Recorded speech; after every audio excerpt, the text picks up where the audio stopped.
जय हिंद दोस्तों। आप सभी लोगों का बहुत बहुत स्वागत है।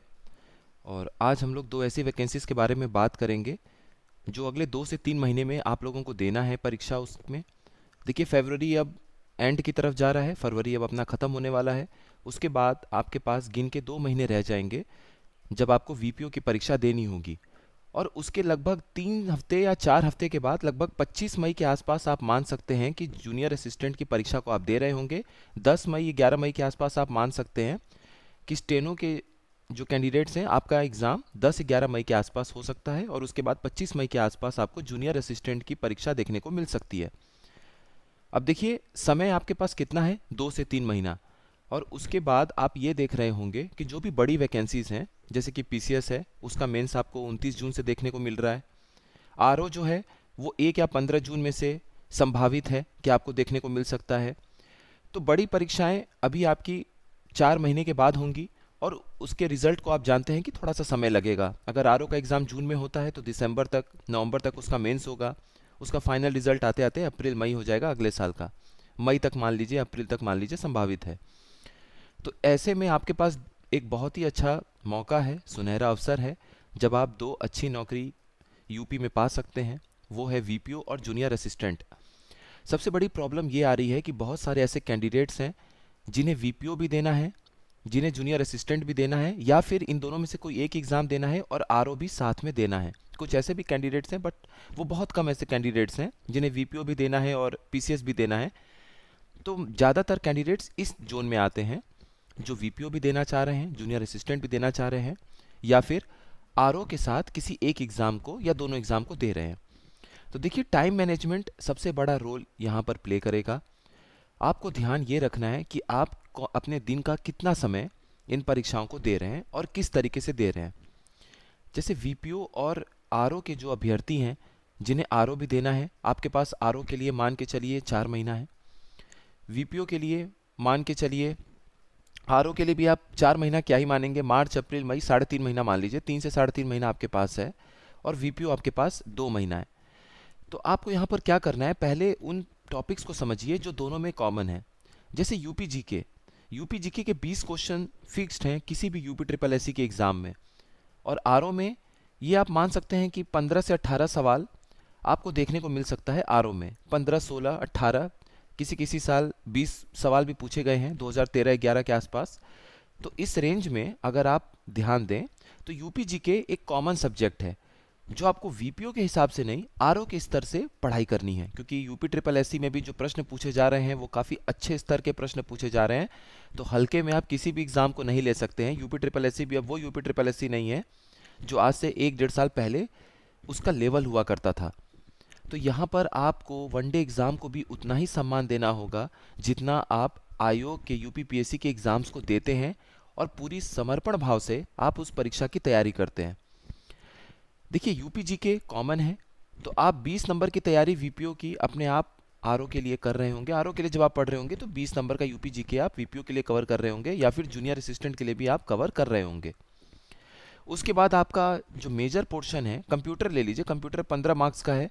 वो आपको थोड़ा थोड़ा हर दूसरे दिन, तीसरे दिन, आधे घंटे 30 मिनट भी अगर आप समय दे देते हैं तो आपका कंप्यूटर कवर हो जाएगा। लेकिन सबसे बड़ा सवाल ये है कि वो जो 30 मिनट, वो जो 40 मिनट आप कंप्यूटर के लिए देंगे, आपका अप्रोच क्या होना चाहिए उसके ऊपर। कल परसों में एक वीडियो आया था कि किस तरह के सवाल यूपी ट्रिपल एससी आयोग पूछ रहा है कंप्यूटर को लेके। वहाँ से आपको बहुत अच्छा एक आइडिया मिल जाएगा कि कंप्यूटर पे आपको फोकस करना कहाँ पर है। नहीं तो आप फिर वही M S Windows, M S Word, PowerPoint, Excel और जनरेशन ऑफ कंप्यूटर्स, कंप्यूटर की पीढ़ियाँ, इनपुट आउटपुट डिवाइसेस, ये सब में अगर ज़्यादा समय आपने दे दिया तो जाहिर सी बात है वहाँ 15 में से 2-3 सवाल आपको मिलेंगे वहाँ पर इन टॉपिक से। लेकिन अगर आपने आर्टिफिशियल इंटेलिजेंस, सुपर कंप्यूटर्स, आजकल जो नैनो टेक्नोलॉजी, रोबोटिक्स के कुछ टर्म्स, साइबर सिक्योरिटी के टर्म्स, ये सब जो न्यूज़ में देखने को आपको मिल रहे हैं, डेटा हो गया, नेटवर्किंग हो गया, पैकेट स्विचिंग हो गया, कम्युनिकेशन प्रोटोकॉल्स हो गए, इन पर अगर आपका फोकस ज़्यादा है तो जाहिर सी बात है कि आप सिर्फ इन कुछ चैप्टर्स को पढ़ के 15 में से 8-9 सवाल सही कर सकते हैं। तो पूरा कंप्यूटर आप नहीं भी पढ़ रहे होंगे, कुछ ऐसे टॉपिक्स को कवर कर रहे होंगे जो आपके 70% आपको क्वेश्चंस दे दे रहे हैं। तो आप बाकी की energy VPO special junior assistant के बाकी टॉपिक्स पे लगा सकते हैं या अपने आरओ और पीसीएस की तैयारी में लगा सकते हैं। तो ऐसे स्मार्ट मूव के साथ आपको आगे बढ़ना है। अब देखिए, जो 65 नंबर का ग्राम पंचायत विशेष है, इसके ऊपर वीपीओ की एक और स्ट्रेटजी पे हम लोग बात करेंगे। इस पे काफ़ी सारे वीडियोस आप लोगों को मिलेंगे ताकि जो लोग यूट्यूब से भी जुड़े हुए हैं उनको भी फ़ायदा हो। तो देखिए, इसमें आपको दो पोर्शन में तोड़ना है वीपीओ के स्पेशल को, ग्राम पंचायत विशेष को। एक वो टॉपिक है जो ना आरओ में आपको देखने को मिलेगा, जो बिल्कुल स्पेशल बनाता है इस पेपर को, कि आपको पढ़ते समय ये लगेगा कि हाँ, आप ग्राम पंचायत विशेष के लिए वीपीओ जैसे पोस्ट के लिए पढ़ाई कर रहे हैं। आपको दूसरी तरफ उन टॉपिक्स को तोड़ना होगा जो आपको कॉमन दिख रहे होंगे पीसीएस आरओ जैसे एग्जाम के साथ। जैसे एक आपका है कि गवर्नमेंट स्कीम्स जो लागू किए जा रहे हैं यूपी के परिप्रेक्ष्य में, गवर्नमेंट स्कीम्स जो भी इम्प्लीमेंट किए जा रहे हैं in the context of Uttar Pradesh, वो आपको पता होना चाहिए कि वो आपका आरओ और पीसीएस के साथ कॉमन पॉइंट है। तो अगर आप उसकी तैयारी कर रहे हैं तो कहीं ना कहीं आप उन बड़े एग्जाम्स की भी तैयारी कर रहे होते हैं, क्योंकि गवर्नमेंट स्कीम्स दोनों में कॉमन है। अगला टॉपिक अगर आप देखेंगे तो जो कॉन्स्टिट्यूशनल प्रोविजंस हैं, संवैधानिक प्रावधान है पंचायत को लेके, आर्टिकल 243 में जितने भी आपके पंचायत को लेके आइटम्स लिखे हुए हैं, आर्टिकल्स लिखे हुए हैं, आप किसकी तैयारी कर रहे होंगे? आरओ पीसीएस की तैयारी कर रहे होंगे। उसके बाद पंचायतों के वित्तीय स्रोत एवं योजना, जो कि फाइनेंशियल सोर्सेस ऑफ पंचायत का एक टॉपिक है, उसकी तैयारी जब आप कर रहे होंगे तो वहाँ पर आपको finance commission, central union finance commission, state finance commission, केंद्रीय वित्त आयोग, राज्य वित्त आयोग, इनके बारे में जब आप पढ़ाई कर रहे होंगे तो वो कहीं ना कहीं फिर से आप पीसीएस आरओ जैसे बड़े एग्जाम की भी तैयारी कर रहे होंगे। तो ऐसे बहुत सारे टॉपिक हैं जिनको पढ़ने के बाद आप कहीं ना कहीं पीसीएस आरओ के साथ कॉमन पॉइंट पा रहे होंगे। वहीं दूसरी तरफ आपको ऐसे टॉपिक्स पढ़ने हैं, role of village panchayat officer in registration of birth and death, तो ग्राम पंचायत अधिकारी का क्या रोल है, और ख़ास तौर पर जब जन्म और मृत्यु पंजीकरण की बात आती है या फिर अन्य किसी क्षेत्र में उनका क्या रोल है। इसी तरीके से और भी आपको चीज़ें पढ़नी होती हैं उसमें, कि क्या क्या ऐसे स्टेप्स लिए गए हैं जिससे पंचायतों का सशक्तिकरण किया जा रहा है, steps taken by the UP government to strengthen the Panchayati Raj system. तो ये सब टॉपिक इसको स्पेशल बनाते हैं। आप यहाँ पर पाएंगे कि लगभग 60% जो सिलेबस है, 50% सिलेबस है, वो कॉमन है यूपी पीसीएस आरओ के साथ। लेकिन आपकी अप्रोच ये होनी चाहिए कि आपको इसमें डेप्थ में जाना है, आपको और गहराई में जाना है। 15th फाइनेंस कमीशन, 15वां वित्त आयोग का जो सिफारिश है, जो उसके रिकमेंडेशंस हैं, आपको उसमें डिटेल में जाना पड़ेगा। हो सकता है आयोग 1 से 2-3 सवाल सिर्फ उनके डिटेलिंग में आपसे पूछ दे, क्योंकि यहाँ पर आपसे उम्मीद की जा रही है कि इस 65 नंबर को आप पूरे सम्मान के साथ पढ़ के और डिटेल के साथ पढ़कर जा रहे हैं। तो यहाँ पर हमारा अप्रोच ऐसे होना चाहिए। फिर मैं आपको अलग से, जो कल परसों में एक वीडियो आपको मिलेगा वीपीओ के ऊपर, उसमें आपको कई जगह आपको बताया जाएगा। आप उन चीज़ों को देखेंगे कि एक टॉपिक को जब आप कवर करने जा रहे हैं तो सिलेबस के दूसरे हिस्से को आप टच कर रहे हैं, कवर कर रहे हैं। तो आपको यहाँ पर अब बहुत ही स्मार्ट मूव के साथ अगले 2 महीने बढ़ना है। नहीं तो इतना बड़ा सिलेबस है और हर जगह चीज़ें फैली हुई हैं, स्कैटर्ड हैं, एक जगह आपको कहीं मिलने वाला है नहीं। तो उसके लिए आपको मेहनत करना पड़ेगा। तो यहाँ पर आपको कैसे आगे बढ़ना है उसमें हम लोग देखेंगे। दूसरी चीज़, जूनियर असिस्टेंट के लिए, जूनियर असिस्टेंट में जो 30 नंबर की इसकी हिंदी है वो उसको स्पेशल बनाती है। 15 नंबर के रीजनिंग को अगर आप टारगेट करते हैं जूनियर असिस्टेंट के लिए, तो जाहिर सी बात है आप आरओ जैसे एग्जाम को भी टारगेट कर रहे होते हैं, क्योंकि वहाँ पर भी 13 से 15 सवाल मैथ्स और रीजनिंग के पूछे जाते हैं। उसके बाद 20 नंबर का जनरल अवेयरनेस है। ये 20 नंबर का जनरल अवेयरनेस आप इस पे जूनियर असिस्टेंट पे फोकस किए बिना अगर आप आरओ जैसे परीक्षा को टारगेट कर रहे हैं तो जूनियर असिस्टेंट के 20 नंबर के सवाल को भी आप कहीं ना कहीं तैयार कर रहे होते हैं। यहाँ पर जब करंट अफेयर्स की बात आती है तो थोड़ा सा अप्रोच अलग होगा। कोई इंपॉर्टेंट व्यक्ति थे जिनकी हाल फिलहाल में मृत्यु हो गई, वो आपको पता होना चाहिए। वो चांस है कि जूनियर असिस्टेंट जैसे एग्जाम में आपसे पूछा जाएगा, लेकिन आरओ जैसे परीक्षा में आपसे वो सवाल नहीं पूछा जाएगा। चाहे उसके बाद आपकी जो मिलिट्री एक्सरसाइज हैं, युद्धाभ्यास हैं, वो अगर आप पढ़ते हैं तो दोनों ही जगह आप कॉमन पाएंगे, आरओ में भी और जूनियर असिस्टेंट जैसे एग्जाम में भी।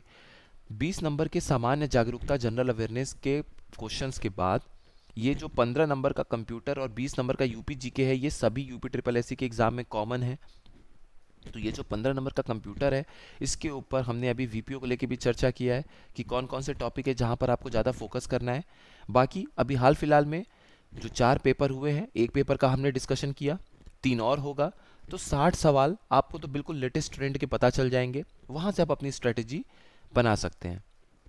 और 20 नंबर जो है वो आप यूपी जीके के ऊपर फोकस कर सकते हैं। यूपी जीके जो कि आरओ में भी आपको कॉमन मिलेगा और जूनियर असिस्टेंट में भी। तो आप एक तरीके से ध्यान से देखिए, 20 नंबर का यूपी जीके, 20 नंबर का जनरल अवेयरनेस और 15 नंबर का रीजनिंग, ये 55 नंबर आप कवर कर सकते हैं आरओ जैसी परीक्षा में फोकस करके। वहाँ पर भी आपको इसका फ़ायदा मिलेगा, यहाँ पर भी इसको आपको फ़ायदा मिलेगा।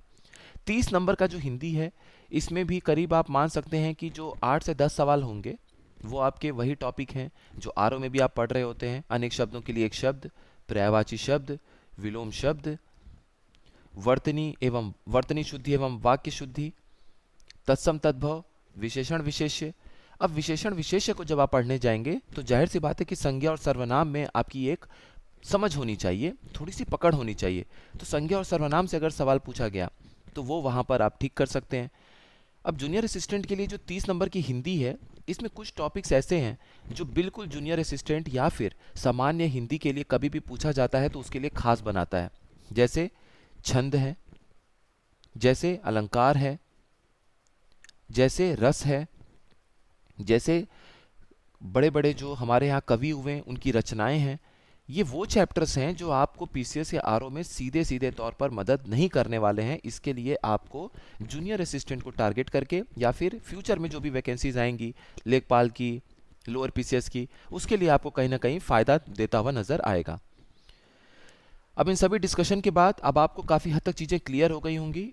जब हम और भी रोड मैप देखेंगे आने वाले कुछ वीडियोस में तो आपको और ज़्यादा क्लियर ये बात समझ में आएगा कि आपको किस तरीके से अपनी पढ़ाई को स्ट्रेटेजाइज करना है।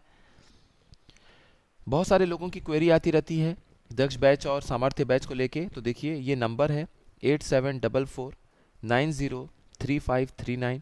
इस पर व्हाट्सअप करके आप डिटेल्स ले सकते हैं। जय हो स्टडी के मेन टेलीग्राम चैनल से आप लोग जुड़े रहिएगा। वहाँ पर आप लोगों को फ्री एमसीक्यूज़ हैं, कोई भी वैकेंसी से रिलेटेड इन्फॉर्मेशन है, या फिर कोई भी आप लोगों को जो इम्पोर्टेंट एग्ज़ाम ओरिएंटेड इन्फॉर्मेशन होता है वो वहाँ पर मिल जाता है। तो उस चैनल से ज़रूर जुड़े रहिएगा। बैच के बारे में कोई इन्फॉर्मेशन है वो भी आपको वहाँ से मिल जाया करेगा।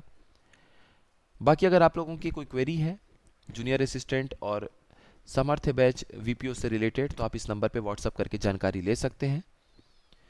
ठीक है, तो आप लोग अपनी पढ़ाई जारी रखिए, समय बहुत कम है, एक अच्छा अवसर है। चूँकि तो फिर वही चकनाचूर वाली बात हो जाती है, एक लंबे समय का फिर से इंतज़ार आपको करना पड़ेगा, करीब करीब 1 साल के लिए, कि 1 से 1.5 साल के लिए, ताकि फिर से कोई वैकेंसी आप क्लियर करें, आप सिलेक्शन ले पाएँ। ठीक है दोस्तों, तो आप लोग अच्छे से पढ़ाई करिए। मिलते हैं नेक्स्ट इन्फॉर्मेटिव वीडियो में। आप सभी लोगों का बहुत बहुत धन्यवाद।